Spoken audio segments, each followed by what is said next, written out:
এবং সে নিজেও ধ্বংস হোক। কিয়ামত পর্যন্ত এই পৃথিবীতে যদি একটা মুসলিমও বেঁচে থাকে এবং সে যদি কোরআন তত্ত্ব জানে, সে আবু লাহাবকে এই সূরা পড়ার মধ্য দিয়ে অভিশাপ দিবে ইনশাআল্লাহ তাআলা।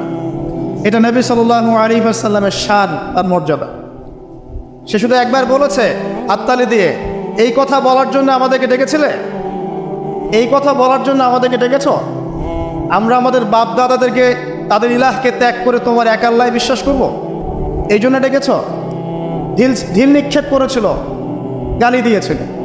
তার আপন চাচা নবী সাল্লাল্লাহু আলাইহি ওয়াসাল্লামের আপন চাচা, আল্লাহ পাক আয়াত নাজিল করলেন আবু লাহাব ধ্বংস হোক, এবং সে নিজেও মা আগনা আনহু মালুহু ওয়া মা কাসাব, তার এই সম্পদ এবং সে যা অর্জন করেছে পৃথিবীতে, এগুলো কোনোই কাজে আসবে না। সায়াসলা নারান যাতা লাহাব, শীঘ্রই অচিরেই সে প্রবেশ করবে এমন আগুনে যে আগুন লাল অগ্নিশিখা নির্বাপিত করছে।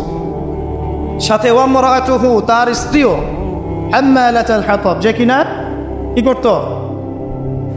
হাম্মালাতুল হাতাব, খড়কুটা বহন করতো, নবী সাল্লাল্লাহু আলাইহি ওয়াসাল্লামের আঙিনায় ফেলতো। ফি জিদিহা হাবলুম মিন মাসাদ, তার গলায় থাকবে খেজুর পাকানো রশি, এটা দিয়ে আযাব দেওয়া হবে, নাউযুবিল্লাহ। কিয়ামত পর্যন্ত যত মানুষ বেঁচে থাকবে মুসলিম, যারা কোরআন পড়বে, ছোট হোক বড় হোক, ধনী গরিব, সাদা কালো, যে কোনো জায়গার, যে কোনো জাতির, যে কোনো বর্ণের, যে কোনো রঙের, আবু লাহাবকে সে কিয়ামত পর্যন্ত গালি দিতে থাকবে। এটা আল্লাহ পাকের বিচার। আর পরকালে তো তার জন্য যন্ত্রণাদায়ক শাস্তি অপেক্ষা করছে। আরেকজন ব্যক্তি ছিল যার নাম উতাইবা, এ আবু লাহাবেরই ছেলে। একদিন নবী সাল্লাল্লাহু আলাইহি ওয়াসাল্লামকে সে গিয়ে বলছে ওয়ান নাজমি ইযা হাওয়া, এই সূরার এই প্রথম দিকের আয়াতগুলো আমি বিশ্বাস করি না।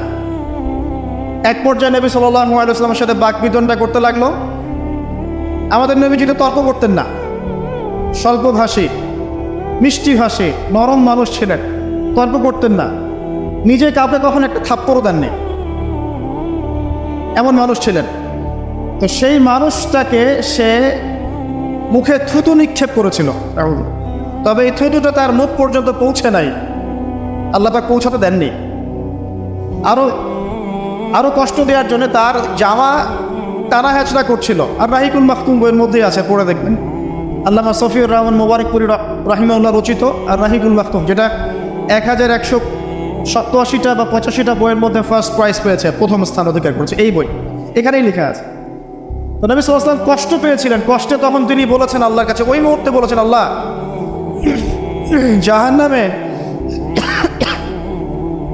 জাহান্নামে তোমার যে কুকুরগুলো আছে, জাহান্নামে কুকুর আছে আযাব দেওয়ার জন্য, এগুলোর মধ্যে একটা এর পিছনে আল্লাহ তুমি লেলিয়ে দিও। এটা বদদোয়া করেছেন নবী সাল্লাল্লাহু আলাইহি ওয়াসাল্লাম। আমাদের কিছু সুশীল আছে, তারা বলতে চায় যে নবী সাল্লাল্লাহু আলাইহি ওয়াসাল্লাম কখনো কটু ভাষা ব্যবহার করতেন না, কখনোই না। প্রয়োজন বোধে নবী সাল্লাল্লাহু আলাইহি ওয়াসাল্লাম বদদোয়াও করেছেন। প্রয়োজন বোধে নবী সাল্লাল্লাহু আলাইহি ওয়াসাল্লাম টানা 1.5-2 মাস ধরে বদদোয়া করেছেন। কোথায়? রাজির ঘটনা। রাজি একটা ঝর্ণার নাম বা একটা কূপের নাম, এক একজন এক একভাবে ব্যাখ্যা করে।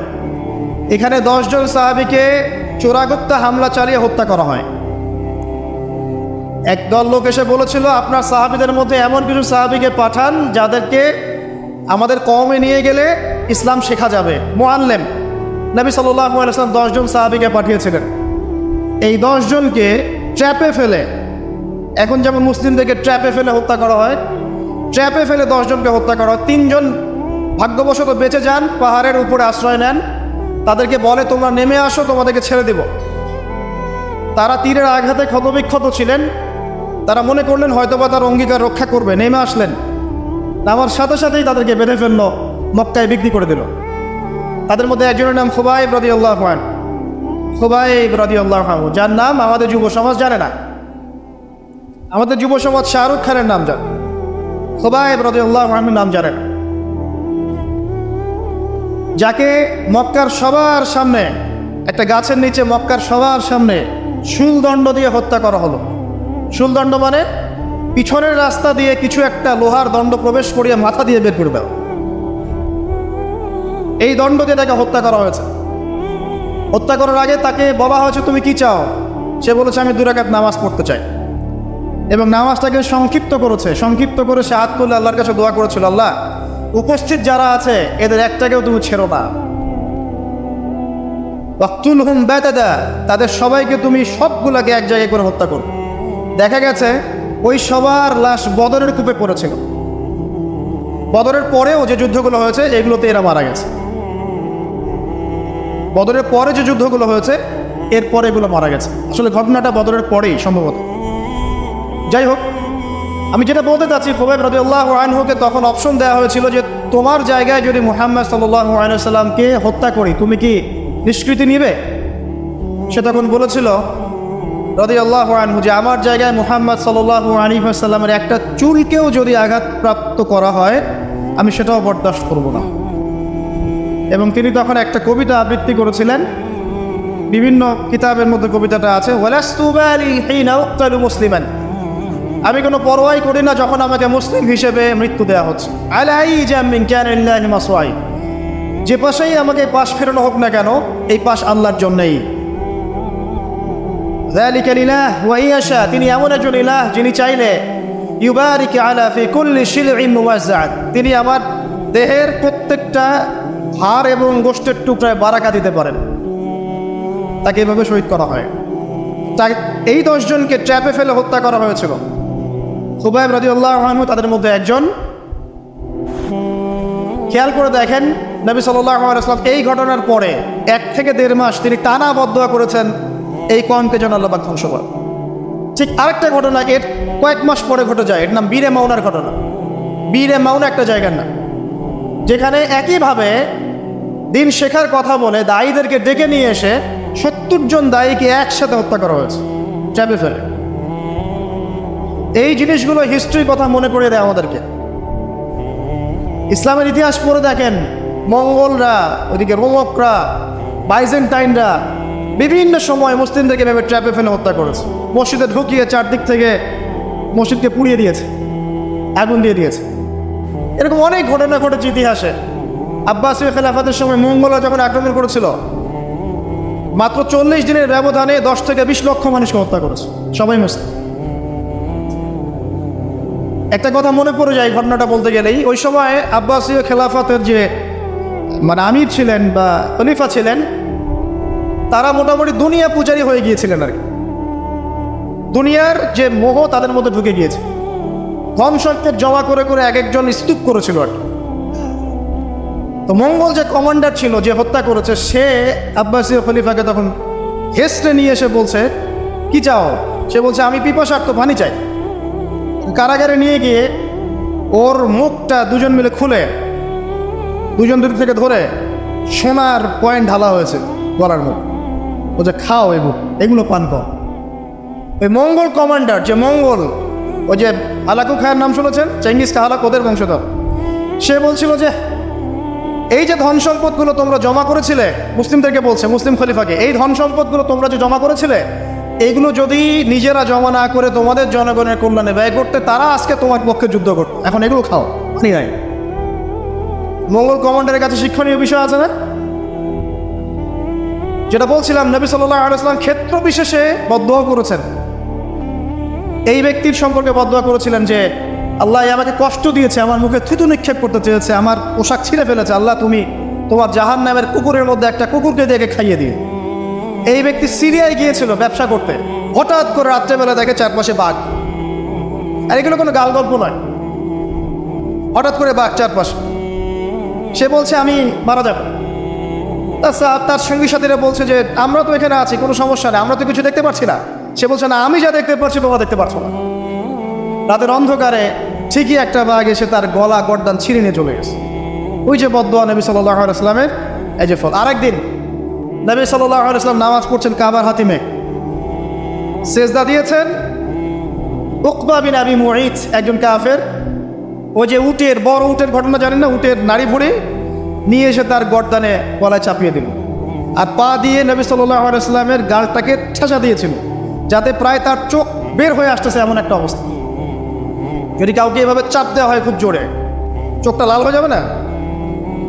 এইভাবে স্পষ্ট লেখা আছে সিরাতের গ্রন্থগুলোতে। নবী সাল্লাল্লাহু আলাইহি ওয়াসাল্লামকে এই অবস্থা থেকে উদ্ধার করলেন তার মেয়ে ফাতিমা রাদিয়াল্লাহু আনহা। আল্লাহর নবী প্রচণ্ড কষ্ট পেলেন এই দিন, প্রচণ্ড কষ্ট, এবং হাত তুলে তিনি একটা একটা করে নাম উল্লেখ করতে থাকলেন। আল্লাহ, আবু জাহেল ইবনে হিশাম, উকবা বিন আবি মুঈত, উতবা, শাইবা, রাবিয়া, নাম উল্লেখ করতে থাকলেন। আল্লাহ, এদেরকে তুমি ছেড়ো না, এদেরকে দেখে নিও।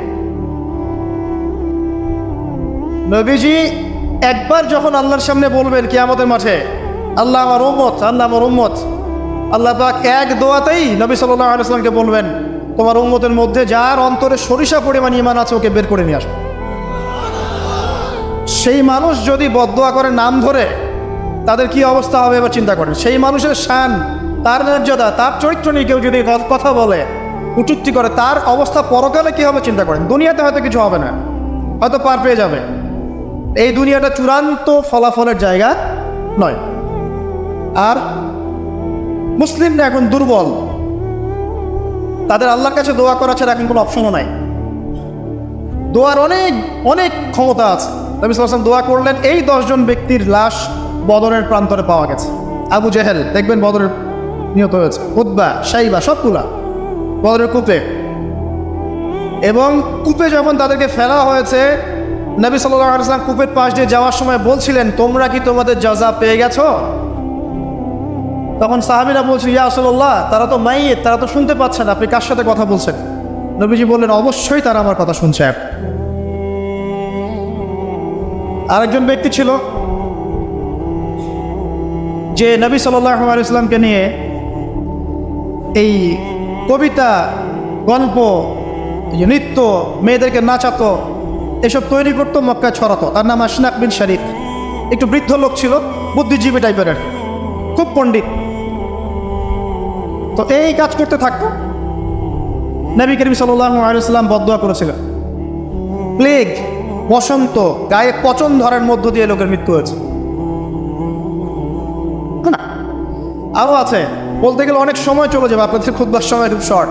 আমি অন্য টপিকে যেতে যাচ্ছি। আর আমি বলতে চাচ্ছি, এই আইয়ামে জাহেলিয়াত থেকে এটা চলে আসছে।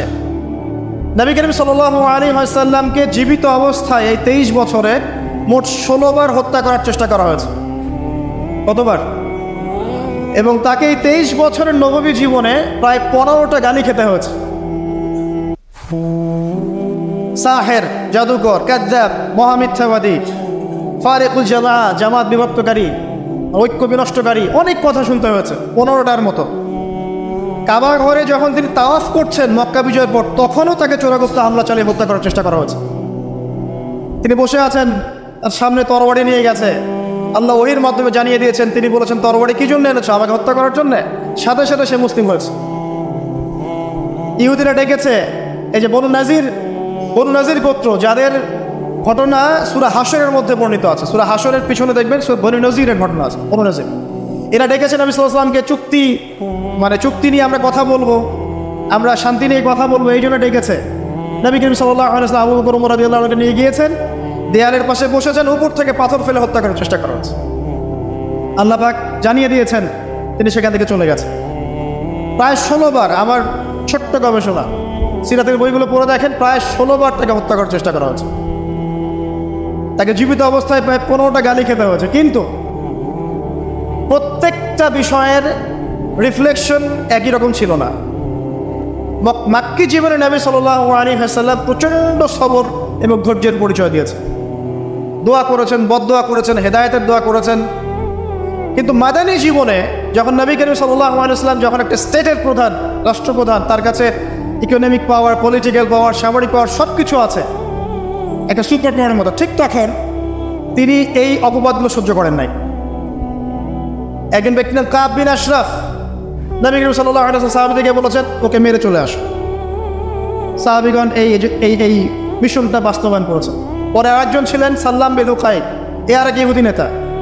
নবীজি একদিন বলেন, আমাকে কষ্ট দিয়েছে, কে আছো আমার মনে শান্তি দিতে পারে? 3 জন সাহাবী চলে গেলেন। খায়বারের দুর্গের মধ্যে ঢুকেই তার কেসাস করা হয়েছে। সবসময় রিফ্লেকশন একই রকম ছিল না।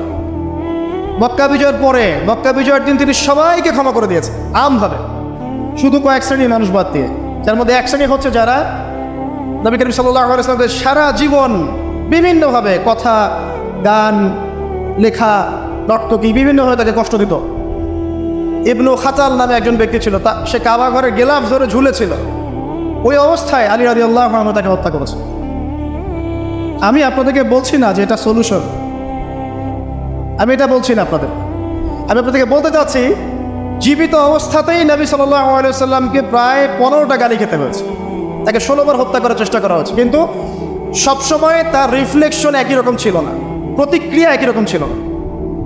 যখন মাক্কি যুগ, মুসলিমদের অবস্থা দুর্বল, মুসলিমদের হাতে কোনো রকম ক্ষমতা নেই, আলাদা রাষ্ট্র নেই, কোনো ইকোনমিক বেস নাই, আমরা সেখানে অনেকটাই দুর্বল, বেশ দুর্বল, বরং সেখান থেকে হিজরত করে চলে যেতে হয়েছে মদিনায়, তাই নয় কি?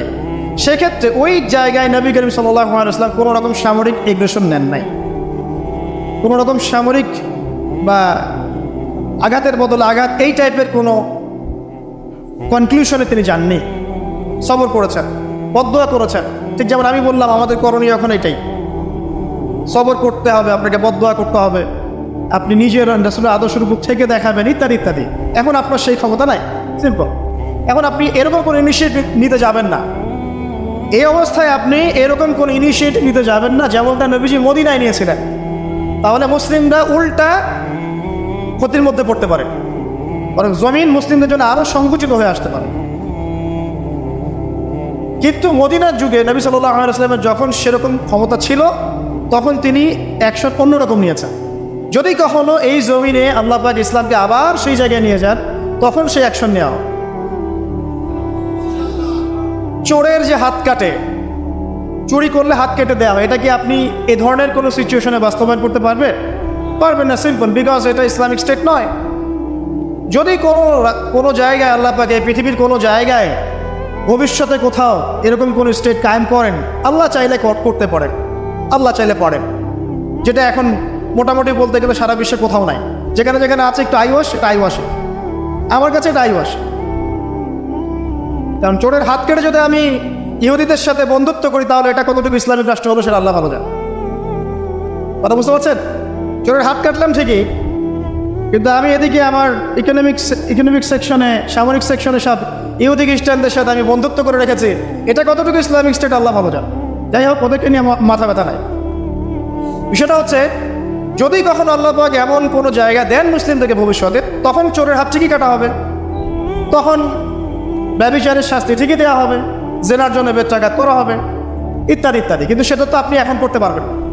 তাই এখন কোনো আত্মঘাতী অবস্থায় যাবেন না, এটা সবচেয়ে বড় কথা। আমার আগে সবচেয়ে প্রথম নসিহত, নবী করিম সাল্লাল্লাহু আলাইহি ওয়াসাল্লামকে নিয়ে অনেক কথাবার্তা হচ্ছে, চারপাশে হবে, এমন কোনো আত্মঘাতী পদক্ষেপ নেবেন না যাতে ইসলাম আরও সংকুচিত হয়, মুসলিমদের অবস্থা আরও খারাপ হয়। এখন কি করবেন সেটা আমি আগে বলছি। প্রথম কথা হচ্ছে, এখন আপনাকে আমাকে নিজেকে আগে নবী সাল্লাল্লাহু আলাইহি ওয়াসাল্লামের সুন্নতের উপরে দাঁড়াতে হবে। আমি প্রতিদিন ক্লিন শেভ করি, আর নবী সাল্লাল্লাহু আলাইহি ওয়াসাল্লামকে কেউ কটূক্তি করেছে, তাকে নিয়ে আমার মাথা ব্যথার শেষ নাই। আগে নিজের গালে দাড়ি নিয়ে আসো তুমি।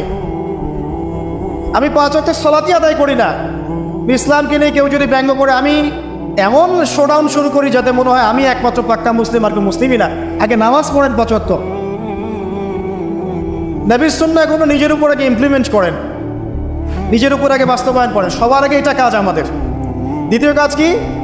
নিজের পরিবারের মধ্যে ইসলামের নবী সাল্লাল্লাহু আলাইহি ওয়াসাল্লামের যে সুন্নাহগুলো আছে, এটা বাস্তবায়ন করা। এখানে তো কেউ আপনাকে চাপ প্রয়োগ করছে না। আপনি চাইলে আপনার পরিবারটাকে ইসলামিক পরিবার হিসেবে গড়ে তুলতে পারেন। এটা আপনার প্রথম দায়িত্ব, প্রথম দিকের কাজ। নবীর সুন্নাহর উপর থেকে মানুষকেও সুন্নাহর দিকে ডাকা, এটা কাজ। নবীর আদর্শে নিজে আগে এস্টাবলিশ হয়ে দেখানো যে এটাই নবীর সুন্নাহ। আজকে আমাদেরকে দেখলে অনেক সময় মানুষ বাজে মন্তব্য করে, মুসলিমরা যে মাপে কম দিচ্ছে, মুসলিমরা মজুদ করছে, মুসলিমরা সুদ খাচ্ছে, মুসলিমরা ঘুষ নিচ্ছে, মুসলিমরা দুর্নীতি করছে, মুসলিমদের দিকে আঙুল তুলছে সবাই। এই জিনিসগুলো কি নবীর আদর্শ? আমরা তো নিজেরাই নবী করিম সাল্লাল্লাহু আলাইহি ওয়াসাল্লামের আদর্শের উপর অ্যাপ্রোপ্রিয়েটলি থাকতে পারছি না। তাহলে আমরা কি সত্যিকার অর্থেই আদর্শ উম্মাহ হতে পেরেছি? আমাদের প্রথম কাজ আগে এইটা, আগে নিজের উপর এটা ইমপ্লিমেন্ট করা। দেখবেন এভাবে যখন আমরা প্রত্যেকেই নবীর সুন্নাহ মেনে চলবো জীবনে, পারিবারিক জীবনে, ইবাদতে, অর্থনীতিতে, সমাজে, চলাফেরায়, মুআমালাতে দেখবেন ইনশাআল্লাহ তাআলা আস্তে আস্তে আস্তে আস্তে দেখবেন পরিবেশ পরিস্থিতি সব পরিবর্তন হবে। তাই প্রথম নসিহত, অনেকেই কিছু উগ্রপন্থী কমেন্ট করে থাকেন ফেসবুকে, এইটা ওইটা, এগুলোতে যাবেন না প্রিয় ভাইয়েরা। এগুলো আমাদের দিনের জন্য উল্টা ক্ষতি ডেকে আনবে। এবং যারা ইচ্ছাকৃতভাবে মুসলিমদেরকে উস্কায়, তারা চায় যে মুসলিমরা এমন কোনো কাজ করুক যাতে তারা মুসলিমদেরকে ডমিনেট করার কোনো সুযোগ খুঁজে পায়। সো আত্মঘাতী কোনো পদক্ষেপে যাবেন না, এটা আমার প্রথম নসিহত। এবার আসেন, আমরা কয়েকটা পয়েন্টে দেখাবো নবী সাল্লাল্লাহু আলাইহি ওয়াসাল্লাম আসলে কেমন চরিত্রের মানুষ ছিলেন, কি করেছেন, এবং দিন শেষে তিনি কি পেয়েছেন, আমাদেরকে কি দিয়ে গেছেন, এবং আমাদের বেসিক্যালি তার জীবনে নিয়ে কি কি কাজ করা দরকার। আমি জাস্ট এতটুকু কথা বলে আজকে খুব শেষ করব। আমি একটা পয়েন্ট দিয়ে শুরু করছি। 1 নাম্বার, দেখ, নবী করিম সাল্লাল্লাহু আলাইহি ওয়াসাল্লাম যে সমাজে ছিলেন, আইয়ামে জাহিলিয়াত বলি না আমরা, কেন বলি? কারণ সেখানে জাহেলি কাজ হতো। এই তো জাহেলি কাজ মানে অজ্ঞতাপূর্ণ কাজ, মূর্খতাপূর্ণ কাজ। তাহলে জাহেলকে যে জাহিলিয়াতের কাজ করে সেই জাহেল, আলেমকে যে ইলম অনুযায়ী আমল করে সে আলেম, একইভাবে জাহেল সে যে জাহিলিয়াতের কাজ করে। আইয়ামে জাহিলিয়াতে নবী সাল্লাল্লাহু আলাইহি ওয়াসাল্লাম যখন নবী হচ্ছেন বা নবী হওয়ার আগে পরের সময়টা আপনি একটু সিরাত ঘাটাঘাটি করে দেখবেন ওখানে মেইন সমস্যা ছিল শিরক, আল্লাহ পাকের একত্ববোধের সাথে শিরকের মিশ্রণ, 1 নাম্বার। 2 নাম্বার ছিল রিবা, সুদ। সমাজের ইকোনমি পুরো সুদ ভিত্তিক ছিল। 3 নাম্বার দেখবেন মাদক, খামার, খালি মাদকের ছড়াছড়ি। 4 নাম্বার দেখবেন এই যে নারী জাতির ফিতনা, নারীর অবমাননা, নারীকে মোটেই মূল্যায়ন করা হতো না। তবে এতটুকু বলে নেই, ওই যুগেও নারীদের পোশাকটা শালীন ছিল এই যুগের চাইতে। ওই যুগেও নারীদের পোশাকটা শালীন ছিল এই যুগের চাইতে, কিন্তু ওদেরকে অধিকার দেওয়া হতো না, বৈবাহিক অর্থনৈতিক অধিকার দেওয়া হতো। জেনা ছিল বেশি, ব্যভিচার ছিল বেশি, জুয়া এগুলো বেশি ছিল, এবং গোত্রীয় হানাহানি, দ্বন্দ্ব সংঘাত বেশি ছিল। এখন আপনি একটু ঠান্ডা মাথায় চিন্তা করেন যে এই প্রত্যেকটা প্রবলেমস এখনকার বিশ্বে নাই, ওই জাহিলি যুগের চেয়ে বেশি আছে না কম আছে? এখন তাহলে কোন যুগটাকে আমরা আইয়ামে জাহিলিয়াত বলবো? ওই যুগটাই কি শুধু আইয়ামে জাহিলিয়াত, নাকি আবার জাহিলিয়াত ফিরে এসেছে? প্রতিটা জায়গায় আপনি ঘেটে দেখেন শিরকের ছড়াছড়ি আছে, ইভেন মুসলিমদের মধ্যেও আছে, মুসলিমদের ভিতরেও শিরক আছে। প্রতিটা ডিপার্টমেন্ট ঘাটেন রিবা আর রিবা, সুদ ছাড়া আমরা চলতে পারি না। সুদ খাবো আর বলবো যে নবীকে গালি যারা দিয়েছে ওদেরকে হত্যা করো, এই কথা বলছি, তাই না? নিজে আবার সুদখোর। তুমি নিজেই তো আল্লাহ এবং তার রাসূলের সাথে যুদ্ধ করছো। আল্লাহ পাক কি বলেছেন? যে ব্যক্তি সুদ ছাড়ছে না সে কার সাথে যুদ্ধ করছে? আল্লাহ এবং তার রাসূলের সাথে যুদ্ধ করছে। তাহলে কোন মুখ নিয়ে আমি কথা বলতে পারি যখন আমি নিজেই রিবা খাই? পরিবর্তনটা কোথায় দরকার ভাই? নিজেদের আগে না? আচ্ছা, এখন দেখেন সারা ওয়ার্ল্ড রিবা কেন। আমি এটা নিয়ে এখন ব্যাখ্যা করতে যাচ্ছি না। এরপরে মাদক, আপনারাই ভালো জানেন যে প্রত্যেকটা যুব সমাজের এই যে সেক্টর, স্কুল লেভেলের বাচ্চারা পর্যন্ত এখন ভয়াবহ সব মাদক সেবন করছে। এগুলো নামও শুনিনি আমরা কখনো। মাদকদ্রব্য নিয়ন্ত্রণ অধিদপ্তর তাদের যত কাজ করছে, ক্লান্ত হয়ে যাচ্ছে, তাও মাদক থামাতে পারছে না। প্রশাসনের লোকজন মাদকের পিছনে রেড দিতে দিতে, ভীষণ চালাতে ক্লান্ত হয়ে যাচ্ছে। একটাকে ডিফেন্ড করছে, আরেকটা নতুন মাদক আসছে। দেখবেন এগুলো কি পরিকল্পিত না? একটা যুব সমাজকে ধ্বংস করার জন্যে। দেখেন ওই জাহেলিয়াত এখন নাই। নারীর যে ফিতনা, অবমাননা, এটা কি আগের চেয়ে বেড়েছে না কমেছে? এই সংক্ষিপ্ত সময় আমি ব্যাখ্যা করতে যাচ্ছি না, আপনারা ভালো জানেন বেড়েছে না কমেছে। মেয়েদের পোশাক, এখন মেয়েদের পোশাক আছে না ছেলেদের পোশাক? পোশাক পরেও মেয়েরা নগ্ন থাকছে না? ফ্যামিলিস্ট রেভলিউশনের কারণে মেয়েরা ছেলেদের জায়গা নিয়ে নিয়েছে না? সমাজে জেনা বেড়েছে, পরকীয়া বেড়েছে, ধর্ষণ বেড়েছে। এর বিপক্ষে পশ্চিমারা কোনো সমাধান দিতে পেরেছে? নবী সাল্লাল্লাহু আলাইহি ওয়াসাল্লামের বহু বিবাহ নিয়ে যারা কথা বলেন, তাদের দেশে 91% মেয়ে ধর্ষণের, 91% যে রেপ হয়, 100% রেপের মধ্যে 91% মহিলা, এবং যাদের বয়স 20 বছরের কম, 18 বছরের কম, 18 বছরের কম প্রায় 46% সম্ভবত আমি দেখলাম মেয়ে রেপের শিকার হয়েছে। ওই সভ্যতায় যারা আমাদেরকে শিখায় যে ইসলামে বহুবিবাহ কেন, কেন নবী সাল্লাল্লাহু আলাইহি ওয়াসাল্লাম এতগুলো বিয়ে করেছেন তারা শেখায়। বাদ দেন, ওইদিকে আমি যাচ্ছি না। মূল কথা বলছি যে এই জাহেলিয়াতের সমাজটাকে নবী সাল্লাল্লাহু আলাইহি ওয়াসাল্লাম পরিবর্তন করেছিলেন কিনা? কত বছরের মধ্যে? মাত্র 23। আমাকে একটা সমাজবিজ্ঞানী দেখান, একটা রাজনৈতিক নেতা দেখান, একটা অর্থনীতিবিদ দেখান, একটা দার্শনিক দেখান, একজন মহামানব দেখান, একটা লিডার দেখান যে মাত্র 23 বছরের ব্যবধানে, মাত্র 23 বছরের ব্যবধানে পুরো আইএমএ জাহিলিয়াতকে এমনভাবে পরিবর্তন করেছেন যে মক্কা বিজয়ের পরে না মক্কায় কোনো শিরক আছে, না কোনো সুদ আছে, না কোনো মাদক আছে, না কোনো নারীর হেনস্থা অবমাননা আছে, না বেপর্দা অশ্লীলতা আছে, না জেনা আছে, না ব্যভিচার আছে, না গোত্রীয় হানাহানি দ্বন্দ্ব আছে। একটা মানুষ দেখান সারা বিশ্বে। চরিত্র কি নিয়ে গঠিত হয়? শুধু কি বিবাহ কেন্দ্রিক বিষয় নিয়েই চরিত্র গঠিত? মানুষের চরিত্র বলতে আমরা কি বুঝি? তার কথা, তার কাজ, তার আকীদা, তার আচরণ, তার ইবাদত, তার মুআমালাত, তার সামাজিক ব্যাপার স্যাপার, তার সিলাতুর রাহিম, তার সমাজ জ্ঞান, তার অর্থনীতির জ্ঞান, তার পলিটিক্যাল জ্ঞান, সব কিছু মিলেই তো একটা মানুষের ক্যারেক্টার। যখনই ক্যারেক্টারের প্রশ্ন আসে নবী সাল্লাল্লাহু আলাইহি ওয়াসাল্লামকে নিয়ে সরাসরি চলে যায় বিবাহ। কারণ আর কোনো সেক্টর নাই ক্যারেক্টারে আলোচনা করার। ওগুলো তো ডিফেন্ড করাই যাবে। যাদের সাথে এই পর্যন্ত বাসে বসেছেন তারা তো আর ওই বিষয়গুলো বোঝে না যে কোন কোন জ্ঞান দিয়ে এই ইন্টারনালি ব্লাইন্ড সেকুলার প্রজন্মকে ডিফেন্ড করা যায়। তারা তো ইসলামিক বিষয়গুলো শুধু উপস্থাপন করবে, বাইরের বিষয়গুলো আনতে পারছে না। একটা মানুষের চরিত্র কত মহান হলে স্বয়ং আল্লাহ পাক তাকে বলতে পারেন ইন্নাকা লাআলা খুলুকিন আযীম, নিশ্চয় আপনি মহান চরিত্রের অধিকারী। আল্লাহ পাক বলছেন। নবী সাল্লাল্লাহু আলাইহি ওয়াসাল্লামের 23 বছর সময় লেগেছে এগুলো পরিবর্তন করে সম্পূর্ণ আমাকৃত একটা ইসলামী সমাজ প্রতিষ্ঠা করতে। একটা পয়েন্ট বললাম, তার চরিত্র আপনি বুঝে নেন, তার ক্যাপাবিলিটি বোঝেন, তার ব্যক্তিত্ব বোঝেন, তার গায়রত বোঝেন, তার শান মর্যাদা বোঝেন। 2 নম্বর দেখেন, 2 নম্বর পয়েন্ট, নবীজি যখন নবী হননি তার আগ থেকেও তিনি চেষ্টা করতেন সমাজ পরিবর্তন করতে, হিলফুল ফিজর তৈরি করেছিলেন ইত্যাদি। 40 বছর বয়সে যখন ওহী আসলো, 40 বছর বয়সে যখন ওহী আসলো, কি আসলো? আল কোরআন এবং তার ব্যাখ্যা সুন্নাহ। এই কোরআন এবং সুন্নাহকে কাজে লাগিয়ে এর শিক্ষা দিয়ে এর জ্ঞানটাকে প্রচার করে মানুষের মধ্যে এর জ্ঞানটাকে ইনস্টল করে নবী সাল্লাল্লাহু আলাইহি ওয়াসাল্লাম পুরো সমাজটাকে সংস্কার করলেন। তাহলে এই যে জ্ঞানতাত্ত্বিক বিপ্লব, আমরা যেটা কথা বলি জ্ঞানতাত্ত্বিক বিপ্লব, জ্ঞানের রেভলিউশন, জ্ঞান নিয়ে কথা বলা, শিক্ষা দেওয়া, শিক্ষার মাধ্যমে অজ্ঞতার অন্ধকার দূর করা, কে সবার আগে করেছে এই 1400 বছর হিস্ট্রিতে?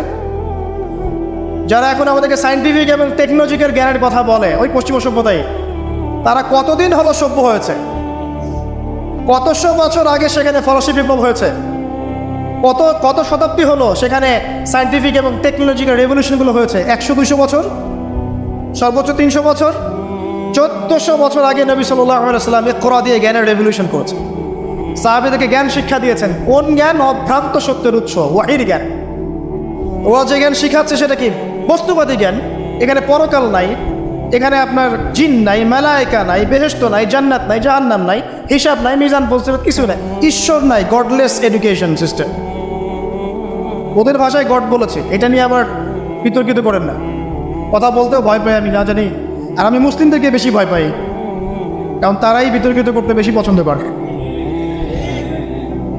গডলেস বলতে বুঝিয়েছি তাদের ভাষায় ঈশ্বরহীন একটা সিস্টেম। তো আমরা জ্ঞানের যে সিলসিলা দিয়েছি 1400 বছর আগে, ইকরা বিসমি রাব্বিকাল্লাযী খলাক দিয়ে, প্রত্যেকটা সাহাবী আবু বকর, ওমর, ওসমান, আলী থেকে শুরু করে একদম শেষ পর্যন্ত দেখবেন সবাই এই জ্ঞানের আলোয় আলোকিত হয়েই সমাজ পরিবর্তন করেছে। মক্কার 13 বছরে আমরা ছিলাম, একজন সাহাবী কি কোনো কাফেরের উপর হাত তুলেছিল? দেখাতে পারবেন? কোনো কাফেরকে একজন সাহাবী হত্যা করেছে বা আঘাত করেছে বা থাপ্পড় দিয়েছে? বরং আপনি দেখবেন শত শত কাফের তারা মুসলিমদেরকে আঘাত করেছে, নির্মম নির্যাতন করেছে। বেলাল রাদিয়াল্লাহু আনহুকে শুয়ে পাথর বিছিয়েছে, চাবুক মেরেছে, গা পুড়িয়ে দিয়েছে, কত কি করেছে। আবিসিনিয়ায় চলে যেতে হয়েছে, তায়েফে গিয়ে নবী সাল্লাল্লাহু আলাইহি ওয়াসাল্লামকে নিজের মার খেয়ে আসতে হয়েছে। এই যে 13 বছর সহনশীলতার পরিচয় দিয়েছেন এই শিক্ষিত মানুষরা, তারা কি উগ্র ছিলেন? তারা সন্ত্রাসী ছিলেন? তাদেরকে কি তরবারির জোরে ইসলাম কবুল করানো হয়েছে? এই 13 বছর যে সাহাবীরা ইসলাম কবুল করেছেন তারাই তো পরে বদর যুদ্ধ করেছে, পরে উহুদে গিয়েছেন, পরে খন্দক খায়বারে গিয়েছেন। এই যে বেসিকটা তৈরি করেছি আমরা মক্কার 13 বছরে, এই 13 বছরটা কি উগ্রতা দিয়ে প্রদর্শন করা হয়েছিল? কোনো রকমের আগ্রাসী মনোভাব প্রচার করা হয়েছে? কিচ্ছু করা হয়নি। শুধু জ্ঞান তাত্ত্বিক সলিউশন দেওয়া, জ্ঞান শিক্ষা দেওয়া হয়েছে, কোরআন শিক্ষা দেওয়া হয়েছে, হাদিস শিক্ষা দেওয়া হয়েছে। এই শিক্ষার মধ্য দিয়ে যখন ভিতরটা পরিবর্তন হয়েছে তখন মানুষ আল্লাহর কাছে আত্মসমর্পণ করেছে। এই ছিল আমাদের মক্কার 13 বছর। তাহলে যে জ্ঞানের কথা বলি আমরা, যে মানুষটার কাছে কোরআনের মতো কিতাব আসে, এক বাক্যে আপনি আমাকে বলেন কোরআনের একটা আয়াত থেকে মিথ্যা প্রমাণ করতে পারবে? কোরআন কারীমের মধ্যে যাররা পরিমাণ কি মিথ্যা আছে বা অমানবিক কোনো বিষয় আছে? মানুষ ভুলভাবে সেটাকে উপস্থাপন করে, কিন্তু যদি সঠিকভাবে উপস্থাপন করতে পারে বা সৎসাহস থাকে, পশ্চিমকালেও কোরআনে আপনি যাররা পরিমাণ ফল্ট পাবেন না। যালিকাল কিতাব লা রাইবা ফি, কোনো সন্দেহ নাই।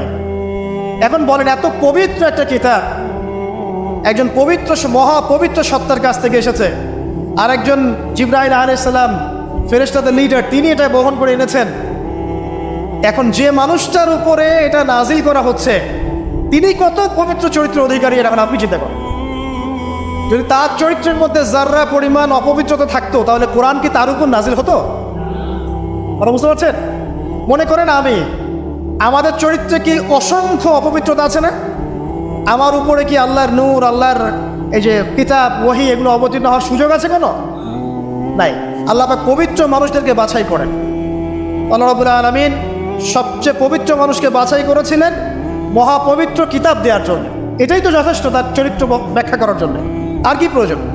যার কাছে কোরআন নাজিল হতে পারে তার চরিত্র নিয়ে কথা বলার কোনো অবকাশই নাই। তিনি যে কাজই করেছেন, যখন যে কথাই বলেছেন, যে ইনিশিয়েটিভ নিয়েছেন, প্রত্যেকটাই আল্লাহর হুকুমেই নিয়েছেন, এর হুকুমের বাইরে কিছু বলেন। শুধু তাই নয়, তার শত্রুরা পর্যন্ত মক্কায় কখনো বলতে পারেনি তিনি মিথ্যাবাদী, তিনি মাপে কম দেন, তিনি ওয়াদা খেলাফ করেন, তিনি অমুক, তিনি তমুক। তার শত্রুরা পর্যন্ত এটা বলতে পারেন। বরং তার শত্রুরা বলেছিল এভাবে যে তোমাকে আমরা অবিশ্বাস করি না, বরং তুমি যে কোরআনের কথা বলছো এটাকে আমরা অস্বীকার করছি। এটা 2 নম্বর পয়েন্ট। জ্ঞানের রেভলিউশন আমরা দিয়েছি, নবী সাল্লাল্লাহু আলাইহি ওয়াসাল্লাম দিয়েছে। আর এই জ্ঞান না থাকলে আপনি তো শূন্য। আমরা ঠিকই তো আছি জ্ঞানের উপরে। আর একটা বিষয় সবার কান খুলে শুনে রাখা উচিত, পবিত্র কোরআন এবং সহিহ সুন্নাহ বা নবী সাল্লাল্লাহু আলাইহি ওয়াসাল্লামের সুন্নাহর মধ্যে এমন কোনো বিষয় নাই যেটা ব্যাখ্যা করা হয়নি। এটা মানতে যদি আপনার আপত্তি থাকে, আমরা আপনার সাথে লড়াই করব না, আমরা আপনার সাথে ঝগড়া করব না, বিবাদ করব না, আপনাকে আঘাত করব না। কিন্তু আপনাকে বিনয়ের সাথে বলবো, আপনি আরও 10 বার স্টাডি করেন, আপনি আরও 10 বার স্টাডি করেন, কোরআন এবং সুন্নাহকে আরও 10 বার স্টাডি করেন। আপনি খুঁজে পাবেন ইনশাআল্লাহ কোরআন এবং সুন্নাহর মধ্যে কোনো রকমের ভুল ত্রুটি, মানবতা বিরোধী কিচ্ছু নেই। আল্লাহ পাক আমাদের সবাইকে বোঝার তৌফিক দান করুন। এগুলো রাখেন তো ভাই, কে বুদ্ধি দিচ্ছে? আপনি রাখেন, এটা রাখেন। হ্যাঁ, According to other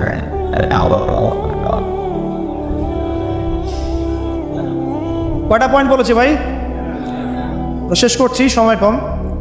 তৃতীয় পয়েন্ট শোনেন, তৃতীয় পয়েন্টটা শোনেন। নবী করিম সাল্লাল্লাহু আলাইহি ওয়াসাল্লাম শুধু এমন মানুষ ছিলেন না যিনি শুধু কোরআন সুন্নাহর কথাগুলো নিজেই বলে ক্ষান্ত হয়েছেন, নিজের উপর আমল করেন নাই। এমন মানুষ তিনি ছিলেন না। প্রত্যেকটা আয়াত এবং হাদিস যখন এসেছে তার কাছে, তিনি নিজে আগে সেটার উপর আমল করে দেখিয়েছেন। দেখেন, একজন মানুষ দিন প্রচার করছেন, একজন মানুষ যিনি পরিবার চালানোর জন্যে রুজি রোজগারের চেষ্টা করছেন, একজন মানুষ তিনি পিতার দায়িত্ব পালন করছেন, একজন মানুষ তিনি স্বামীর দায়িত্ব পালন করছেন। নবী সাল্লাল্লাহু আলাইহি ওয়াসাল্লামের স্ত্রীরা কি তার প্রতি অসন্তুষ্ট ছিল? একজন মানুষ যিনি আবার যখন মদিনায় গেছেন তখন সেখানকার সামরিক বিষয় ডিল করছেন, পররাষ্ট্রনীতি অ্যাপ্লাই করছেন, রাজা বাদশাদের কাছে ইসলামের দাওয়াত দিচ্ছেন, যখন প্রয়োজন হচ্ছে তখন বদরের মাঠে তিনি অস্ত্র ধরছেন। একজন মানুষ যে এতগুলো কাজ করছেন, এই ভার্সেটাইল ক্যারেক্টার পাওয়া যাবে একটা মানুষ দেখান মহাবিশ্বে। একটা মানুষকে দেখান যার কাছে এই চরিত্রের সবগুলো দিক আছে, যিনি একজন আদর্শ পিতা, আদর্শ নেতা, আদর্শ অর্থনীতিবিদ, আদর্শ ফিলোসফার, আদর্শ পলিটিশিয়ান, আদর্শ লিডার, কমান্ডার। একটা মানুষ দেখান যার মধ্যে এই সব গুণাবলীর সংমিশ্রণ আছে, তারপরেও কি ব্যাখ্যা করতে হবে যে এই মানুষের চরিত্র আল্লাহ পাক কর্তৃক সার্টিফাইড, এই মানুষ আল্লাহ কর্তৃক মনোনীত একজন বান্দা? আর তো কিছু প্রয়োজন নাই। আবার নিজের উপর আমল দেখেন, এত কিছুর পরেও নিজে রাত জেগে তাহাজ্জুদ করছেন, পা ফুলিয়ে ফেলছেন, সবচেয়ে বেশি জিকির করছেন, সবচেয়ে বেশি তেলাওয়াত করছেন, সবচেয়ে বেশি রোজা রাখছেন, সবচেয়ে বেশি নামাজ পড়ছেন, শুধু কথা বলেই ক্ষান্ত থাকছেন না, নিজেও আমল করছেন এবং সবচেয়ে সেরাটা করছেন। এমন একজন মানুষকে খুঁজে দেখান যে শুধু বড় বড় কথা নিজে বলেই না, বরং আমল করেও দেখায়। বহু অর্থনীতিবিদ আছে দেখবেন অনেক বড় বড় কথা বলবে, নিজেই সুদখোর। বহু দেখবেন পলিটিশিয়ান আছে বড় বড় কথা বলবে, নিজেই করাপ্টেড, দুর্নীতিবাজ। বহু দেখবেন সোশ্যাল নেতা আছে অনেক বড় বড় সামাজিক রেভলিউশনের কথা বলে। আপনি দেখবেন এই নবী সাল্লাল্লাহু আলাইহি ওয়াসাল্লামের এই সোনালী সমাজকে সে মূল্যায়ন করছেন। বহু দেখবেন ফিলোসফার আছে, দার্শনিক, আমরা এটাতে পড়েছি যে দর্শনের বড় বড় বিষয় নিয়ে কথা বলছে, জ্ঞান, আত্মা, ঈশ্বর, মহান সত্তা, পরম সত্তা, জ্ঞানের ডেফিনেশন, বস্তুবাদ, অভিজ্ঞতাবাদ, কত কথা বলছে। দেখবেন শেষে গিয়ে একটা কনক্লুশনও আসতে পারে না আজ পর্যন্ত। জ্ঞান আসলে কি এটার ব্যাখ্যাতে আসতে পারে নাই, একটা কনক্লুশন আসতে পারে নাই। আমরা যখন বলছি জ্ঞান মানে ওয়াহি, আল্লাহর ওয়াহি হচ্ছে চূড়ান্ত জ্ঞান, সিম্পল, শেষ, ফুল স্টপ। আল্লাহর ওয়াহি হচ্ছে চূড়ান্ত জ্ঞানের উৎস, আল্লাহর ওয়াহি হচ্ছে চূড়ান্ত জ্ঞানের উৎস, ফুল স্টপ। এটা আমাদের কমপ্লিমেন্ট, আমাদের আকিদা, মানহাজ। আর তাদেরকে দেখবেন জ্ঞান মানে বুদ্ধি, জ্ঞান মানে অভিজ্ঞতা, জ্ঞান মানে সমন্বয় ইত্যাদি বলতে বলতে মুখের ফেনা উঠে যাচ্ছে, কোনো কনক্লুশন আসতে পারছে না। জ্ঞান, নবী সাল্লাল্লাহু আলাইহি ওয়াসাল্লাম এমন একজন মানুষ ছিলেন যিনি সব কিছু শুধু আলোচনা করেই, ব্যাখ্যা করেই আর মানুষকে দাওয়াত দিয়ে ক্ষান্ত ছিলেন না, বরং তিনি কাজ করে দেখিয়েছেন। অ্যাজ এ ফিলোসফার তিনি সফল, অ্যাজ এ পলিটিশিয়ান সফল, অ্যাজ এ সামরিক লিডার তিনি সফল, একজন কূটনীতিবিদ তিনি সফল, সমাজবিজ্ঞানী তিনি সফল, অ্যাজ এ ফাদার তিনি সফল, অ্যাজ এ হাজব্যান্ড তিনি সফল। কি চাচ্ছেন? একজন মানুষের মধ্যে এত কোয়ালিটি থাকার পরেও তার চরিত্র নিয়ে কথা বলছেন। ওই যে বিয়ে, আয়েশা রাদিয়াল্লাহু আনহাকে কেন বিয়ে করলেন এত কম বয়সে? আপনি কি জানেন রবীন্দ্রনাথ ঠাকুরের বাবা কত বছর বয়সে বিয়ে করেছেন? আপনি কি জানেন রবীন্দ্রনাথ ঠাকুর নিজে কত বছর বয়সে বিয়ে করেছেন? এবং যাকে বিয়ে করেছেন তার বয়স কত ছিল? সে তো আপনাদের ট্যাগর। তিনি বিয়ে করেছেন 17 বছর বয়সে বা 18 বছর বয়সে, এবং তার স্ত্রীর বয়স ছিল 11 বছর। ওই এটা নিয়ে তো কোনো কথা বলেন না কখনো। সুবহানাল্লাহ, এটা বলতে গেলে সময় চলে যাবে। তাওরাত, ইহুদিরা কথা বলে এখন এগুলো নিয়ে। তালমুদ, ওদের একটা কিতাব আছে তালমুদ, ওখানে এমন লেখা আছে যে 9 বছরের নিচে মেয়েকে বিয়ে করাটা পুণ্যের কাজ। নেট ইহুদি, ওল্ড টেস্টামেন্টেও আছে এটা। মনু শরীফতে একটা কিতাব আছে, বই, কিতাব বলা ঠিক হবে না, সেখানে এসেছে মেয়ের যখন বয়সন্ধিকালে আসবে, স্রাব, ঋতুস্রাব হচ্ছে, তাকে বিয়ে দিতে হবে। আমরা রামায়ণ পড়েছি, একটু জিজ্ঞাসা করবে ওদেরকে বিনয়ের সাথে, আচ্ছা আমাকে কাইন্ডলি বলেন রাম আর সীতার যখন বিয়ে হয়েছে সীতার বয়স কত ছিল? যদি সে অনেস্ট হয়ে থাকে তাকে অ্যান্সার করতে বলে। কত বছর বলেন? কত বছর? 7 বছর। নেন এবার বহু বিবাহের কথা বলছেন, আপনাদের অবতারদের হিস্ট্রি ঘেটে দেখেন কতটা করে বিয়ে করেছে, কি বোঝাতে যাচ্ছেন? একটা মানুষের চরিত্র ব্যাখ্যা করার জন্য একটা অপশন, সেটা হলো মেয়ে, নারী, ওইটা দিয়ে টান দিলেই চরিত্র কালার করা যায়। সবচেয়ে বড় কথা শোনেন, হাদিসটা সহিহ বুখারীতে এসেছে, কিন্তু সবচেয়ে বড় কথা হচ্ছে অনেক স্কলার মুসলিম বিশ্বের, তারা কিন্তু এর সাথে অনেক সময় দ্বিমত পোষণ করেছেন যে সত্যিকার অর্থে আয়েশা রাদিয়াল্লাহু আনহার বয়স তখন 9 ছিল কি না, এটা নিয়ে অনেক কথা আছে। আমি শুধু না, অনেকেই কথা বলেছেন। হিস্ট্রি ঘেটে দেখেন, অনেক আলেম কথা বলেছেন। কেউ বলেছেন তখন বয়স ছিল 15, কেউ বলেছেন 17, কেউ বলেছেন 18। একজন তো গাণিতিক হিসাব মিলিয়ে দেখিয়েছেন যে বয়স ছিল তখন 18। আর একটা কথা আসলেই চোখ বন্ধ করে এটাকে হজম করে নিয়ে আমরা এটাকে ডিফেন্ড করার চেষ্টা করি। সুবহানাল্লাহ, বাদ দেন, ওইদিকে যাচ্ছি না। আমরা এই বিষয়গুলোকে নিয়ে তর্ক করার জন্য খুতবার আয়োজন করছি। তার চরিত্রের যে মৌলিক বিষয়গুলো, এগুলো সমাজের সামনে উপস্থাপন করাটা মূল উদ্দেশ্য। আমি 3টা পয়েন্ট বলেছি, আরেকটা পয়েন্ট বলছি শুনে। নবী করিম সাল্লাল্লাহু আলাইহি ওয়াসাল্লাম এই যে 23 বছরের জীবনীটা কথা বলেছি, প্রথম 3 বছর গোপনে দাওয়াত দিয়েছেন, এরপর প্রকাশ্যে দাওয়াত দিয়েছেন, ধৈর্যশীল ছিলেন, সবর করেছেন, মার খেয়েছেন, নিজের মাতৃভূমি ছেড়ে চলে গেছেন। সেখানে তাকে আল্লাহ পাক ক্ষমতা দিয়েছেন। আমি আপনাকে তার স্যাক্রিফাইসগুলো দেখাচ্ছি, একটু স্যাক্রিফাইসগুলো দেখেন। তিনি কি ভালো ঘরের সন্তান ছিলেন না?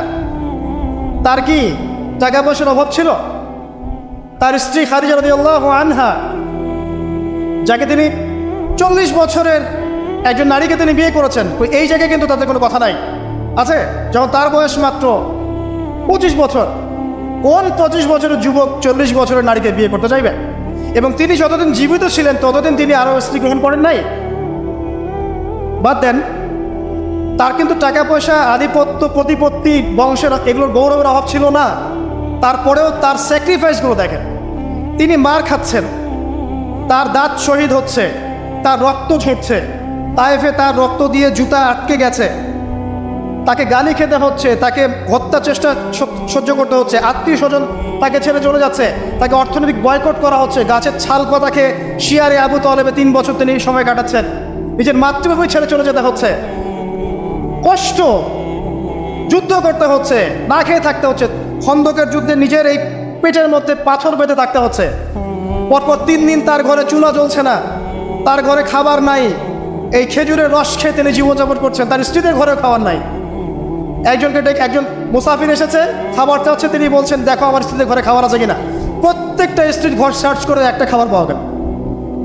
স্যাক্রিফাইস করছেন, ঘুম নাই, বিনীত রজনী যাপন করছেন। এই যে শারীরিক কষ্ট, মানসিক কষ্ট, অর্থনৈতিক কষ্ট, দেশ ত্যাগ করা, এই যে কঠিন সবর সংগ্রাম মুজাহাদা, তার স্বার্থটা কি আমাকে বল, তার কি স্বার্থ? এখানে নবী সাল্লাল্লাহু আলাইহি ওয়াসাল্লামের ব্যক্তি স্বার্থটা কোথায়? তাকে তো আল্লাহ পাক মাকামে মাহমুদ দিয়েছেন, জান্নাতের সর্বোচ্চ মাকাম আল্লাহ পাক তাকে দিয়েছেন। ইন্না আতাইনাকাল কাউসার, তোমাকে আমি কাউসার দিয়েছি, সম্মান দিয়েছে, মর্যাদা দিয়েছে। আলাম ইয়াজিদকা ইয়াতীমান ফাআওয়া ওয়া ওয়াজাদাকা দাল্লান ফাহাদা ওয়া ওয়াজাদাকা আইলান ফাগনা। আছে না সূরা? আলাম নাশরাহ লাকা সাদরাক ওয়া ওয়াদা'না আনকা ওয়িজরাক আল্লাযী আনকাযা যাহরাক ওয়া রাফা'না লাকা যিকরাক। তার জিকির, তার স্মরণকে সম্মানিত করা হয়েছে। সারা দুনিয়ার মানুষ তার নাম শুনলে সাল্লাল্লাহু আলাইহি ওয়াসাল্লাম পড়ে। প্রত্যেকটা মুসলিম এই উম্মতে মুহাম্মাদের মধ্যে, মুসলিম বা নন মুসলিম, হুয়েভার হি ইজ, তার মৃত্যুর পরে তার চেহারা তাকে দেখানো হবে, বলা হবে এই ব্যক্তিকে যাকে তোমাদের কাছে পাঠানো হয়েছে। তিনি আমাদেরকে ভাই বলে সম্বোধন করছেন। তিনি বলছেন কাশ আমি আমার ভাইদেরকে দেখতে পেতাম। সাহাবীরা বলছেন আমরা কি আপনার ভাই নই? তিনি বলছেন না, তোমাদের পরে যারা আসবে আমাকে না দেখেই বিশ্বাস করবে এরা আমার ভাই। সব নবীকে দোয়া কবুলের ইখতিয়ার দিয়ে দেওয়া হয়েছে। সব নবী দোয়া দুনিয়ায় করে ফেলেছেন। আমাদের নবীজি এত কষ্ট করার পরেও দুনিয়াতে দোয়া করেন নাই, তিনি পরকালে দোয়াটা জমা রেখেছেন। সেটা শাফাআত, আমাদের সবার জন্য শাফাআত করবেন তিনি ইনশাআল্লাহ। এই শাফাআতের সমস্ত কবিরা গুনাহগার ব্যক্তি জান্নাতে যান। আমাকে বলেন, সব নবী যখন ইয়া নাফসি করবে, স্বয়ং নবীরা পর্যন্ত, এই নবীর মধ্যে আদম আছেন, নূহ আছেন, মুসা ঈসার মতো নবী আছেন আলাইহিস সালাম, ইব্রাহিম আলাইহিস সালামও আছেন, আবুল আম্বিয়া ওয়াল মুরসালিন। তখন তিনি বলবেন ইয়া উম্মতি ইয়া উম্মতি। এখন আমাকে বলেন তার স্বার্থ কোথায়? তিনি যে এত হিউজ একটা স্ট্রাগল করলেন সারাটা জীবন ধরে। আমি আপনাকে তার স্ট্রাগলের সর্বশেষ নমুনাটা বলছি। একদম মৃত্যুসজ্জায় যখন তার মৌতের যন্ত্রণা উঠে যায়, তিনি বলছেন মৃত্যুর যন্ত্রণা প্রচণ্ড, তিনি এই কথা বলছেন আর চেহারাটা মুছছেন পানি দিয়ে। তখন ফাতিমা রাদিয়াল্লাহু আনহা এসে বলছেন আমার বাবার কষ্ট, আমার বাবার কষ্ট। আর ফাতিমা রাদিয়াল্লাহু আনহাকে তিনি কানে কানে একটা কথা বললেন। ফাতিমা রাদিয়াল্লাহু আনহা হাসতে শুরু করলেন। তখন আয়েশা রাদিয়াল্লাহু আনহা পরে জিজ্ঞাসা করেছিলেন যে কি বলেছে তোমাকে তোমার বাবা? তিনি বলেছিলেন যে আমাকে আমার বাবা বলেছে যে এই যন্ত্রণা তার ইন্তেকাল হবে। তখন আমি কাঁদতে শুরু করলাম। তারপরে আমাকে তিনি বললেন আমার পরিবারের মধ্যে তুমি সবার আগে আমার সাথে দেখা করবে জান্নাতে। তখন আমি হাসতে শুরু করব। এই জায়গায় একটা ঘটনা ছিল, সেটা হলো যখন তিনি প্রচণ্ড কষ্ট করছেন মৃত্যুর যন্ত্রণায়, ফাতিমা রাদিয়াল্লাহু আনহা তিনি বলছেন আমার বাবার কষ্ট। নবী সাল্লাল্লাহু আলাইহি ওয়াসাল্লাম বলছেন শোনো ফাতিমা, লিসেন, এই স্টেটমেন্ট আপনি ভালো করে শোনেন এবং মন থেকে উপলব্ধি করার চেষ্টা করেন। তিনি বলেছেন হে ফাতিমা, আজকের পর থেকে তোমার বাবার কোনো কষ্ট থাকবে না। আমার কথা বুঝতে পারছেন না? আজকের পর থেকে তোমার বাবার কোনো কষ্ট থাকবে না, মানে আজকে তিনি জান্নাতুল ফিরদাউসে চলে যাবেন। এই যে 23 বছর তিনি ছিলেন নবী হিসেবে, প্রতিটা দিন রাত তাকে দিনের জন্য কষ্ট করতে হচ্ছে। শারীরিক কষ্ট, মানসিক কষ্ট, খাদ্যের কষ্ট, বাসস্থান। আচ্ছা, আমরা তো অনেক কথা বলি অনেক নেতাদেরকে নিয়ে, অনেক দার্শনিক, বিজ্ঞানী, সমাজবিজ্ঞানী, ফিলোসফার, বুদ্ধিজীবী ইত্যাদি। আমাদের যা আছে আমরা একটু মিলাই। নবী সাল্লাল্লাহু আলাইহি ওয়াসাল্লামের কি ছিল? এই মহান নেতা যিনি সারা জীবন কষ্ট করলেন, শেষে ফাতিমা রাদিয়াল্লাহু আনহাকে বলছেন আজকের পর কোনো কষ্ট থাকবে না, আজকেই শেষ, সব কষ্ট আজকেই শেষ হয়ে যাবে। এই ব্যক্তির কি বাড়ি ছিল ডুপ্লেক্স? এই ব্যক্তির কতটুকু জমি ছিল? এই ব্যক্তি কতটুকু খাবার খেয়েছে প্রত্যেক দিন? এই ব্যক্তির কয়টা আলিশান জামা ছিল আমার মতো, আপনার মতো? এই ব্যক্তির কত ব্যাংক ব্যালেন্স ছিল? এই ব্যক্তির কি ছিল দুনিয়াতে? দুনিয়ার জীবন চলার জন্য তার ঘরে কি ছিল আসলে? আমাদের প্রত্যেকের ঘরে যা আছে, নবী সাল্লাল্লাহু আলাইহি ওয়াসাল্লামের চেয়ে বেশি সম্পত্তি আছে। এই হিউজ স্ট্রাগল তিনি করলেন কার জন্য, মানে কাদের জন্য? তিনি পেলেনটা কি? এক কথায় উত্তর হচ্ছে এই কষ্ট তিনি করেছেন উম্মতে মুহাম্মাদের জন্য। আফসোস, দুর্ভাগ্য যে আজকে উম্মতে মুহাম্মাদের মধ্যে এক শ্রেণীর মানুষ তার চরিত্র নিয়ে কথা বলে, দুঃসাহস করে, লজ্জায় তাদের মাথা হেড হয়ে যায় না। লজ্জা থাকতে হয় মানুষের মধ্যে। তো ধরেন কেউ একজন আপনার প্রতি এহসান করেছে, অনেক উপকার করেছে আপনার, আপনি যদি তাকে নিয়ে ভালো মন্দ কথা বলা শুরু করেন, বুঝতে হবে আপনার নির্লজ্জ প্রকৃতির মানুষ, আপনি লজ্জাই নেই আপনার। আপনি একজন মানুষের কাছে এহসান গুজার, সে আমার জন্য কত পরিশ্রম করেছে, আপনার তো তার পা ধুয়ে দেওয়া উচিত। সাহাবা রাদিয়াল্লাহু আনহুম এই কাজটাই করতেন এবং তারা আল্লাহ এবং তার রাসূলকে আপন মনে করতেন। কোনোদিন তার কাছে গিয়ে কোনো হাত যে পেতেছে কখনো ফিরে আসে নাই খালি হাত। কোনোদিন কেউ দান চেয়েছে তিনি ফিরিয়ে দেননি। একদিন নামাজে দাঁড়িয়েছেন, ইকামত হওয়ার পরে আবার বাসা চলে গিয়েছে। সাহাবীরা অবাক, কি ব্যাপার? একটু পর ফিরে আসলেন, বললেন আমার কাছে কিছু দিনার ছিল, এগুলো সাদাকা করে দিই, তারপরে নামাজে দাঁড়ান। সবসময় সত্য বলেছেন, সত্যের উপর থেকেছেন, এতিমদের খোঁজ নিয়েছেন, বিধবাদের পাশে ছিলেন, উম্মাকে ঐক্যবদ্ধ করেছেন, মানুষের মাঝে ভেদাভেদ দূর করেছেন, এক ওয়ান উম্মাহ ন্যাশন গঠন করেছেন, সুদ দূর করেছেন, মাদক দূর করেছেন, শিরক দূর করেছেন, আল্লাহ ভোলা মানুষকে আল্লাহকে চিনিয়েছেন, পরকালকে চিনিয়েছেন, মানুষকে জান্নাতের পথ দেখিয়েছেন। কি করেন নাই? আপনি আমাকে একটা সেক্টর দেখান যেটা মানুষ করার বাকি থাকে, যেটা তিনি করেন নাই, একটা সেক্টর দেখান। তারপরে মহান মানুষের সম্পর্কে আমরা বাজে ধারণা লালন করছি, আজে বাজে কথা বলছি। দেখুন, এখন মুসলিমদের হয়তো কিছু করার নাই, বদদোয়া তারা করবে এবং এই বদদোয়ায় নিঃসন্দেহে ইফেক্টেড হবে তারা যারা নবী সাল্লাল্লাহু আলাইহি ওয়াসাল্লামের সাথে শত্রুতা করছেন, কোনো সন্দেহ নাই। কিন্তু এমন একটা সময় আসবে, দেখবেন আজকে থেকে 100, 200, 500 বছর, কত বছর আমরা জানি না, যে এই পৃথিবীর বুকে নবী সাল্লাল্লাহু আলাইহি ওয়াসাল্লামকে নিয়ে একটা বাজে মন্তব্য করার মানুষ অবশিষ্ট থাকবে না ইনশাআল্লাহ। এটা আসবেই। কবে? ননসেন্স প্রশ্ন, আমি জানি না, কিন্তু আল্লাহ এবং তার রাসূল কোরআন হাদিসে বলেছেন আসবেই। ওটা না আসা পর্যন্ত কিয়ামত হবে না ইনশাআল্লাহ। আমি আর খুব লম্বা করছি না, আর অনেক কথা হয়তো বলতে পারতাম, আমাদের হাতে টাইম কম, শুধু এখানে একটা পয়েন্ট বলে শেষ করে দিন। প্রিয় ভাইয়েরা এবং বোনেরা যারা খুতবা শুনবেন, আমাদের নিজেদের কিছু কাজ আছে। আমি আমভাবে সমস্ত মুসলিমদেরকে অনুরোধ করব, ইনক্লুডিং মি, আমাকেও। সর্বপ্রথম আমাদের কাজ হচ্ছে নবী সাল্লাল্লাহু আলাইহি ওয়াসাল্লামের সুন্নাহগুলোর উপর আমল করা। সবার আগে আমাদের কাজ হচ্ছে নবী সাল্লাল্লাহু আলাইহি ওয়াসাল্লামের পবিত্র জীবনী মুখস্থ করে ফেলা। এখন ওয়াদা করেন আল্লাহর কাছে যে আগামী 1 থেকে 2 মাসের মধ্যে আপনি যে যেখানে পড়াশোনা করছেন পড়েন, আমার কোনো আপত্তি নাই। নবী সাল্লাল্লাহু আলাইহি ওয়াসাল্লামের পবিত্র জীবনী অন্তত আর রাহিকুল মাকতুম বইটা মুখস্থ করে ফেলবেন। আপনি নিজে কতটুকু জানেন নবী সম্পর্কে, এটা বড় টেস্ট। আমাদের নিজেদেরকে আগে জানতে হবে নবী সম্পর্কে, আমরা জানি কতটুকু। আমি হয়তো অনেক একটু এগ্রেসিভলি কথাগুলো বললাম, কিন্তু এটা দুঃখের সাথে বলছি যে আমাদের যুব সমাজ নবী সাল্লাল্লাহু আলাইহি ওয়াসাল্লামকে চিনে না। তারা জানে না তার নাম কি, তার বংশ কি, তার শৈশব কেমন করে কেটেছে, তার স্ত্রী কতজন, তাদের নাম কি, তিনি মক্কায় কখন কি করেছেন, মদিনায় কি করেছেন, কখন হিজরত করেছেন, তার হাদিসগুলো কি কি, তার 100টা হাদিস তারা কখনো পড়ে দেখে নাই, 10টা হাদিস তারা আরবি সহ বলতে পারে না, তার উপর নাজিলকৃত আল কোরআন পড়ে দেখছে না, পড়া শিখছেও না। দেখেন, এরকম ধ্বজভঙ্গ উম্মাহ দিয়ে কখনো ইসলামের রেভলিউশন সম্ভব না। যত বড় বড় কথা বলেন না কেন, যতদিন যাবে জমির আরও সংকীর্ণ হতে থাকে। যতক্ষণ পর্যন্ত না আমরা আমাদের অবস্থা পরিবর্তন করব, ততক্ষণ পর্যন্ত আমাদের অবস্থার উন্নতি আল্লাহ পাক দিবেন না। ইন্নাল্লাহা লা ইউগাইয়িরু বিকাওমিন হাত্তা ইউগাইয়িরু মা বিআনফুসিহিম। আল্লাহ পাক কোনো কওমের অবস্থা ততক্ষণ পরিবর্তন করেন না যতক্ষণ তারা নিজেরা তাদের অবস্থা পরিবর্তনের চেষ্টা না করে। অতএব প্রথম কাজ আমাদেরকে আমাদের নবী সম্পর্কে জানতে হবে। আপনার প্রতিবাদের ভাষা হবে জ্ঞানের মধ্য দিয়ে। আমি নবী সাল্লাল্লাহু আলাইহি ওয়াসাল্লাম সম্পর্কে জানবো, তার হাদিসগুলো মুখস্থ করব, তার সুন্নাহ মাফিক চলবো, চলে দেখাবো, এটাই আমার প্রতিবাদ। কথা কি বুঝতে পারছেন? এটাই হবে আমার প্রতিবাদ, যে আমি নবী সম্পর্কে জানবো, তার সিরাত ছোটস্থ মুখস্থ করে ফেলবো, নবীজির জীবনী সম্পর্কে জানবো, তার সম্পর্কে যে বাজে কথাগুলো বলা হয় এগুলোর কাউন্টার জবাব দেওয়ার জ্ঞান আমার থাকবে। আমি তার হাদিসের উপর আমল করব, মানুষকে দাওয়া দিব, এটাই হবে আমার প্রতিবাদ। প্রতিবাদের অনেক ভাষা থাকে, শুধু উচ্চবাচ্য করলেই প্রতিবাদ হয় না।